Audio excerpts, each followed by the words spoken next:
Hi Internet, welcome back to Making Video Your Business. This week in the studio, Alex Willis from GOTO. Now, we do have other viewers that are not in the property industry, so what's GOTO and who are you, what do you do? Lovely to be here.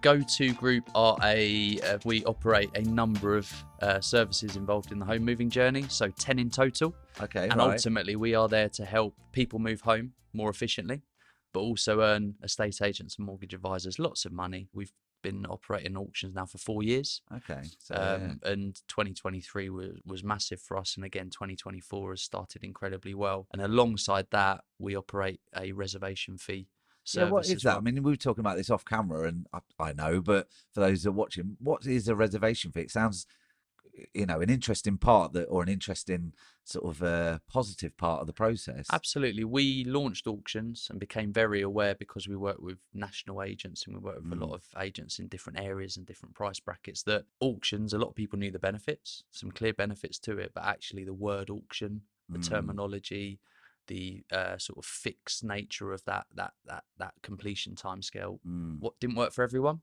It was a bit too restrictive sometimes. So what we did was we came up with another solution called a reservation fee option, Right. which you set the property at an offers in excess of rather than a starting price, so actually people can put it on at a higher price. Right. Okay. Buyer still pays a fee to secure it, but ultimately the completion timescales are agreed between buyer and seller rather than prescribed. So actually it's a bit more of a mass market option, whereas auction, will work for many types of property and vendor. Course, but actually the reservation fee option is something that agents could promote in pretty much every valuation. And is that a case of, like, a lot of agents are have an association with like a mortgage lender or broker, or is that just another, like, not referral scheme as such, but like it's another weapon in their arsenal to offer a client, right? Absolutely. I refer to it regularly as a sort of a Swiss Army knife, and being able to go out to a valuation with a Swiss Army knife of options, or a menu of options. Great analogy. So you have your private treaty option, which everyone will offer, and that's the bread and butter comfort zone for a lot of agents. Of course, Obviously, the online auction will be suitable for those that require certain speed and safety. And then the reservation fee option is another part of that Swiss Army knife that effectively will appeal to those that want security but might need a better price for their property, or slightly longer timescales and a little bit more bespoke nature to it. I have used Swiss Army knife often, but then when I go into sort of a younger audience, they look at me a bit quizzical. So I have to bring out like the iPhone analogy, different apps for different needs. Yeah. So he's like a chameleon, changes to the audience. Just ready whenever.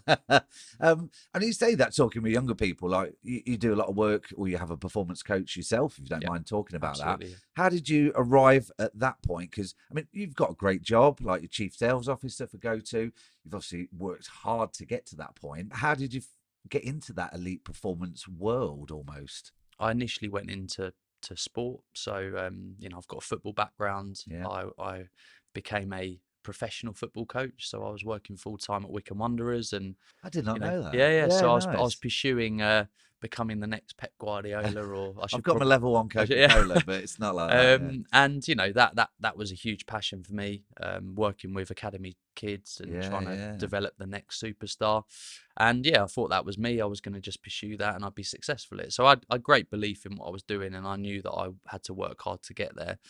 And then the Wycombe Wanderers got relegated.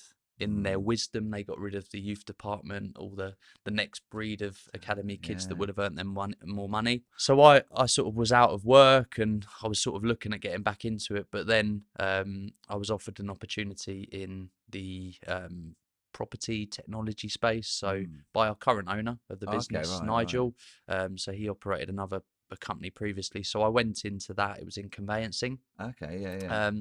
And over a few months, I was sort of speaking of football clubs, but actually I was getting quite into into that area. And so I developed in and I decided that I was just going to stick to business. Once I got into the swing of the business side of things, and it helped the business I was working in the conveyancing space had some footballers in. Right. So there are a few dotted about, like Dion Dublin and Ian Dowie, obviously. So I sort of was able to get my fix through talking about it, about the game at the weekend and stuff like that. But what it set me up for really well was obviously sales. Right, So of you course. have that competitive mindset. You have that ability to understand that you need to get better and you need to learn Mm, more and you need to improve to perform.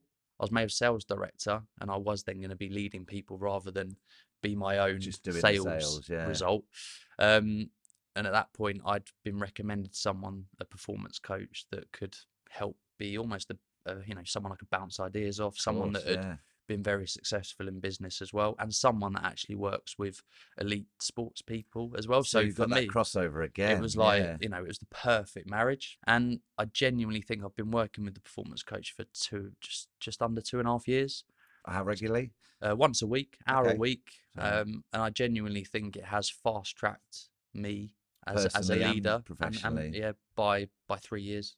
Right. So I had a goal where I wanted to be in a certain position by the time I was 40, and I'm 37 now, and I'm in the position I wanted to be in. Right. So So I'm not resting on my laurels. I know that there's a lot more that can be done to improve mm. personally and how I manage people. But yeah, it shows you what's possible when you've got the right guidance, but also you're a motivated individual. Yeah, and you've got that structure. It's interesting to say about because Chris and I found it where 6-7 years ago, it was just Chris and I. We had some cameras, we were swinging off Chris Watkins' coattails, getting into all these exhibitions that we shouldn't have been at, really. Like, we shouldn't have been in the camera crew there. But my hardest transition I found was actually transitioning to not just doing the do, showing how to do the Yeah, do, and then managing the do. I found that quite tricky to transition into.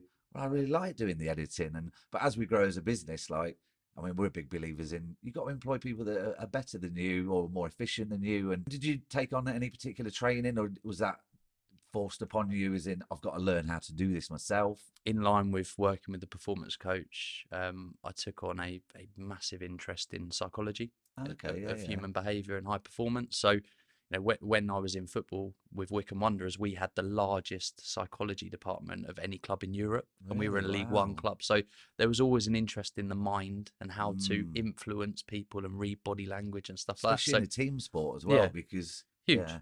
So, being able to sort of tap into that and actually do a lot of research around it, and obviously, launch the Project Peak Performance mm, collective that we've got going now.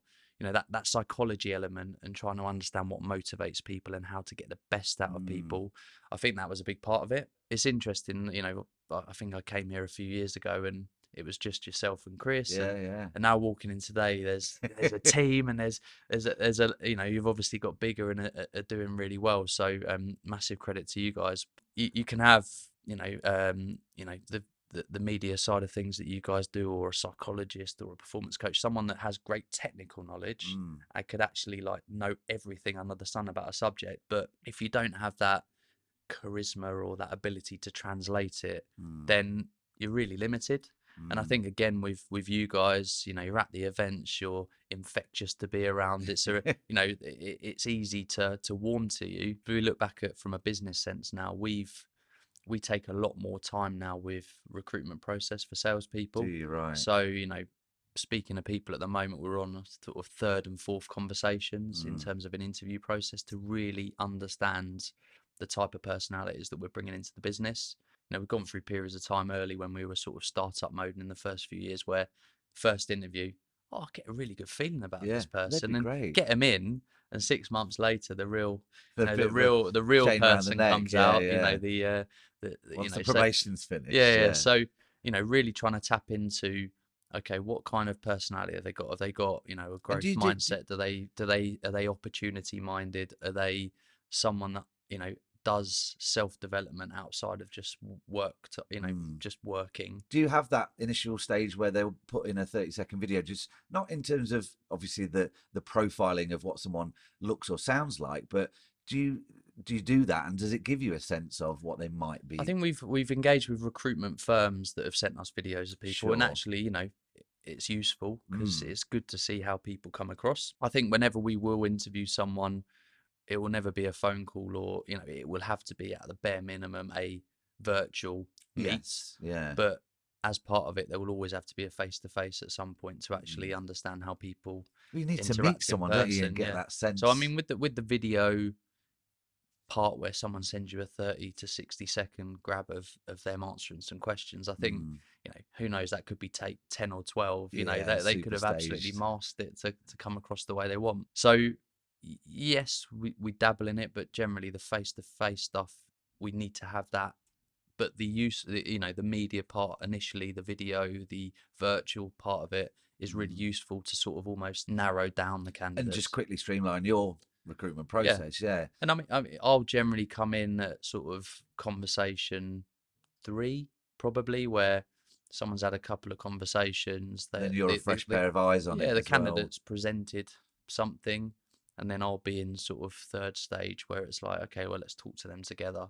Right. And just sort of, you know, if I'm doing it with another member of staff, then and they're talking to that person, I can sort of see how how their body language is. How yeah, you can almost sit back and watch. Vice versa, yeah. Yeah. No, it's interesting because I know, you know, Spencer Lawrence at Paramount as well, but top man. He's very much in favour of, and they do it, where they let, to a certain degree, the current team almost pick the next team member to be recruited. So whether it's one of them might sit in on an interview, or they might come in for you know, an hour, just have a look around the office, and actually senior management won't get involved at that point. They'll step back and see how they interact with, I mean, don't quote me on this, I don't know how they actually do it, but I thought that was quite interesting, because he said that the actual reason was, well, I'm not necessarily going to be working with these guys day to day, so, and I'll always have a relationship with anyone in the business, but it's more important to me and other senior leaders that the team that they're going to be in, they get on with the people. If you're bringing in someone and you communicate the expectations from the start, it's almost like an emotional contract or a gentleman's agreement. You know, if you do these things, then we'll have your back and we'll look after you and things like that. But the great thing there is if they, you know, if they circumnavigate that or do something against the charter, you've got it then there. Ultimately it's been made clear from the start. They probably signed it, and you know, they knew the expectations, and they've reneged on that contract. So ultimately, I think it's a clever way of working it. You know, with ourselves, we're in a business where, and certainly for myself in the sales side, where there needs to be a result at the end of it. You need to see growth, you need to see revenue generation. So you know, generally the end point the mutual thing will be the end point and the goal, whether it's a revenue target or a, you know, financial target. But how people get there, you know, is obviously going to be different for different people. Well, like you alluded to before, like everyone has their own learning styles, whether it's visual or, you know, or audio. Like Chris probably doesn't even know. I mean, well, if he watches this podcast, and I've told him before, but his value to me is in conversations. I might have ideas on an evening, and I'm the kind of guy that I'm constantly jotting down stuff at home. I have a pad in the kitchen, and then when you talk it out with friend or business partner in this case, some of them fall straight off the cart and they're like almost not worth looking into. But then you start to drill down into stuff that might, and same with Chris, like he's had some of his best ideas on a lilo on holiday, because it's not don't think about work, but it's like don't think about the day-to-days, the one-to-ones, the client interactions. Let your brain think about work on a higher level, and you might just get one of these harebrained ideas that you're on a walk with a podcast and you go, go write that down. And I think the lilo sort of analogy is probably the right one, because a lot of the time when you're in business, you know, generally you're very busy and it's almost like your head's underwater. You can only see what's in front of you. Whereas, you know, lilo on top of the zoom out, you kind take it all in. You can see everything else. So quite a good analogy. Yeah, if you realise you were making it or 50-50, yeah. Okay, mate. Look, it's been great having you in. Absolutely. Thanks for coming. You'll have to come again, and we'll swap places. You can have Chris next time. So, but yeah, cheers. Thanks for coming. Thank you very much.